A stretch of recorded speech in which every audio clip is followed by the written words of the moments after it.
اگلی بات پہ آتے ہیں. آج بہت خاص قسم کا جو کیس تھا پاکستان کے اندر مخصوص نشستوں کا، وہ اس کی سماعت ہوئی اور اس کا فیصلہ محفوظ ہوا، ابھی بعد میں سنایا جائے گا. لیکن وہ مخصوص نشستوں کا کیس ایسا عجیب و غریب کیس ہے کہ قاضی صاحب، مجھے نہیں پتا کہ ان کا کیا اس دنیا میں یہ جواب دیں گے، یا اپنے منصب کے، اپنے عہدے کے، اپنے اختیارات کے، اپنے ضمیر کے، اپنے جو انٹلیکچوئل جو ان کی دانش ہے اس کے، کس طرح سے یہ اپنے ضمیر کو مطمئن کرتے ہیں، کس طرح سے یہ رات کو سوتے ہیں. جنہوں نے پی ٹی آئی سے بلہ چھینا، جنہوں نے پی ٹی آئی کو ٹکڑے ٹکڑے کیا، جنہوں نے پی ٹی آئی کے لوگوں کو نشان نہیں، انتخابی نشانات نہیں سائن کیے، جنہوں نے پی ٹی آئی کے جو سینئر کارکن تھے ان کو آخری ٹائم تک روکے رکھا، آج بالکل وہ جب اپنے بلے کے نشان یا مخصوص نشستوں کے حوالے سے جب وہ کیس ہوا تو قاضی صاحب کہتے ہیں کہ یہ پی ٹی آئی تو جماعت ہی نہیں ہے، اس نے پی ٹی آئی کی ٹکٹ سے الیکشن ہی نہیں لڑا. تو جب قاضی صاحب اگر پی ٹی آئی کی ٹکٹ سے الیکشن نہیں لڑا تو پی ٹی آئی کا نشان تو آپ نے چھینا تھا بلہ، پھر جب چھین لیا تو ان لوگوں کو کوئی دوسرا مخصوص نشان بھی آپ نے الاٹ نہیں کیا. جب الاٹ نہیں کیا تو آپ نے ایک ایک بندے کے، یعنی نون لیگ کو، پیپلز پارٹی کو بھی وہی نشان دیے اور پی ٹی آئی کو بھی وہی نشان دیے، تاکہ یہ بیچ میں ایک تفریق پیدا ہو، جسے کہتے ہیں کہ یہ آپس میں سمجھ نہ سکے اور ووٹ جو ہے وہ ضائع ہو. اس کے باوجود 90% ووٹ لے کر اگر پاکستان تحریک انصاف گوگل، مولی، مرچی، ہلدی، اس طرح کے 3 ڈبے سے کے نشان پہ جیتی ہے، تو آج آپ انہیں کہتے ہیں کہ جی اگر آپ جیت گئے تھے تو بعد میں پی ٹی آئی میں شامل ہو جاتے. یہ بالکل اسی طرح سے ہے. کبھی وہ کہتے ہیں کہ یہ جو سنی اتحاد کونسل ہے یہ جماعت نہیں ہے، یہ الگ ہے، پی ٹی آئی الگ ہے، کبھی کہتے ہیں اس میں شامل ہو جاتے ہیں. اس میں مجھے وہ ایک کہانی یاد آتی ہے، مختصر سے بتاؤں گا. کہ کہتے ہیں کہ باپ بیٹا موٹر سائیکل پہ جا رہے تھے، راستے میں ایکسیڈنٹ ہو گیا، ایکسیڈنٹ میں دونوں کی گردنیں الگ ہو گئیں، ایمرجنسی ڈاکٹر کے پاس لے جایا گیا. ایک کہانی ہے، ڈاکٹر نے ان کی گردنیں جوڑی اور وہ بچ گئے، زندہ ہو گئے، لیکن غلطی سے ڈاکٹر نے باپ کی گردن بیٹے کے دھڑ پہ اور بیٹے کی گردن باپ کے دھڑ پہ جوڑ دی. جب وہ ٹھیک ہوئے واپس گھر آئے تو ان کے لیے سمجھ نہ آئے کہ باپ جب اپنی بیوی کے پاس جاتا تو وہ بیٹے کا چہرہ ہوتا، بیٹا جب جاتا تو وہ باپ کا چہرہ ہوتا. بیویاں پریشان تھی کہ کس کو شوہر کہیں، کس کو بیٹا کہیں. اسی طرح سے گھر میں سارے پریشان تھے، باپ کون سا ہے، بیٹا بھائی کون سا ہے، کیونکہ گردن باپ کی تھی، دھڑ بیٹے کا تھا.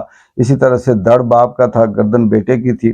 بالکل یہی قاضی صاحب نے پی ٹی آئی کے ساتھ کیا کہ ادھر سے نشستیں، الیکشن کا جو نشان تھا وہ چھین کر تو ان کو مجبور کر دیا کہ یہ سنی اتحاد کے ساتھ رہیں.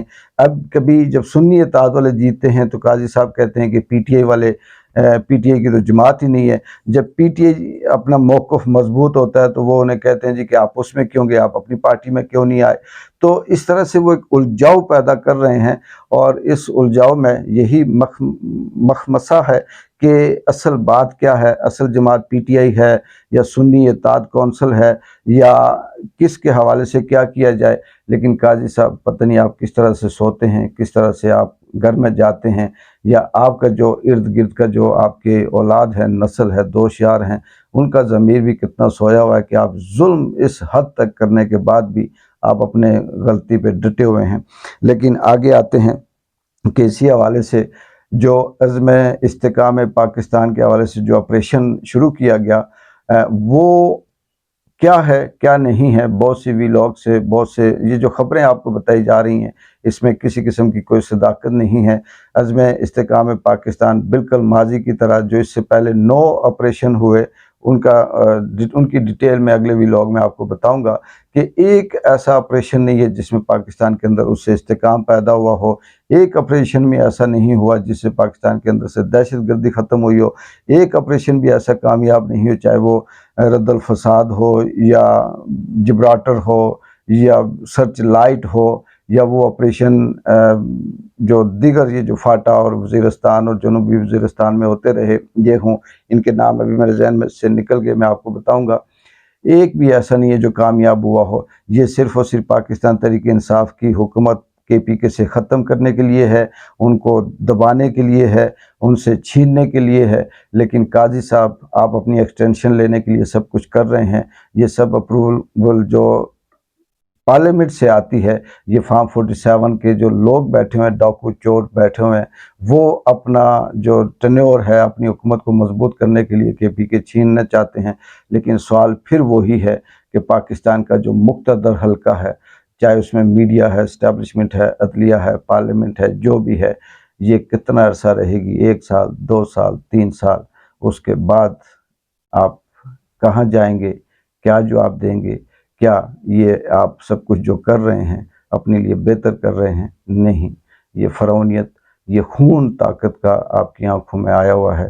یہ آپ نشے میں ہیں طاقت کے, لیکن یہ طاقت کا نشہ فرعون کے پاس بھی تھا, ہٹلر کے پاس بھی تھا, شداد کے پاس بھی تھا, نمرود کے پاس بھی تھا. یہ طاقت کا نشہ موجودہ دور میں سندھ کے وڈیروں کے پاس بھی ہے. یہ طاقت کا نشہ جو ہاریوں کو اپنے قبضے میں رکھتے ہیں ان کے پاس بھی ہے. لیکن جائیں, ان کا انجام دیکھ لیں اور پھر سوچ لیں کہ آپ کس طرف جا رہے ہیں. ایک بار جنجو کو اجازت دیں. اللہ حافظ.